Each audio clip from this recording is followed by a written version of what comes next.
আপনারা কেন উন্নয়ন করেননি বা আপনাদের বিরুদ্ধে মহান জাতীয় সংসদে এমন অভিযোগ ওঠার কারণটা কি? যে আমার এলাকায় স্কুল, কলেজ, মসজিদ, মন্দির, মাদ্রাসাগুলির সংস্কারের দরকার।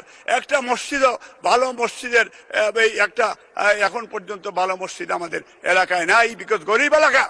মসজিদ নিয়ে তো আমি মিথ্যাচার করতে পারি না। সরি, একটু থামাচ্ছি, কারণ হলো আপনার যে উন্নয়নের বক্তব্যগুলো আমরা অতীতে আরো শুনেছি। উনার যে বাড়ি, সেই বাড়ির রাস্তাটি করে দেওয়া শেখ হাসিনা সরকার, আমি আমার আমলে এই রাস্তাটি করে দিয়েছি। 3 আসনের সাবেক সংসদ সদস্য, সিলেট জেলা আওয়ামী লীগের সদস্য হাবিবুর রহমান হাবিব, আমি তার কাছ থেকে জানবো, সম্প্রতি বিএনপির এমপি এম এ মালেক তিনি মহান জাতীয় সংসদে বলেছেন সিলেট 3 আসন একটি দরিদ্র এলাকা, যে আসনে কোনো উন্নয়ন হয়নি। আমরা জানি যে হাবিবুর রহমান হাবিব পরপর 2 বারের এমপি ছিলেন। আপনারা কেন উন্নয়ন করেননি বা আপনাদের বিরুদ্ধে মহান জাতীয় সংসদে এমন অভিযোগ ওঠার কারণটা কি? আমরা এই এলাকায় যে উন্নয়ন করেছি গত 15 বছরে, ফেঞ্চুগঞ্জে সার কারখানা শেখ হাসিনা সরকার 5,500 কোটি টাকা দিয়ে সেটি করে দিয়েছে।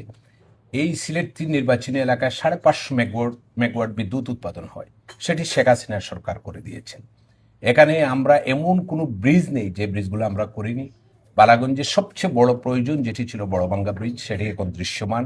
আমরা বালাগঞ্জে ফেরির ব্যবস্থা করে দিয়েছি, কুশিয়ারা ডাইকে রাস্তা করে দিয়েছি, পশ্চিম গরিপুরের রাস্তা করে দিয়েছি, এবং আমাদের সিলামে যে ঐতিহ্যবাহী পরিবার মাহবুব আলী খান, সেই মাহবুব আলী খান সাহেবের বাড়ির রাস্তাটা আমাদের করে দেওয়া। কাছ থেকে জানতে চাচ্ছি, আপনার 2 টার্মে মোট কত টাকার আপনি দাবি করছেন উন্নয়ন করেছেন সিলেট 3 আসনে? আমরা প্রায় 10,000 কোটি টাকার উন্নয়ন করেছি।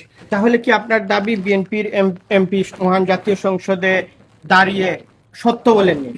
আপনাকে একটি প্রশ্ন করি, গত যে সংসদ নির্বাচন হলো গত কয়েকদিন আগে, সেই সংসদ নির্বাচনে আমি তো কখনো দেখিনি যে কোনো এমপি ক্যান্ডিডেট রাস্তায় হেঁটে প্রচারণা করছেন। ওনারা তো বিশাল গাড়ির বহর নিয়ে করছে। এই যে উনার যে বাড়ি, সেই বাড়ির রাস্তাটি করে দেওয়া শেখ হাসিনা সরকার, আমি আমার আমলে এই রাস্তাটি করে দিয়েছি।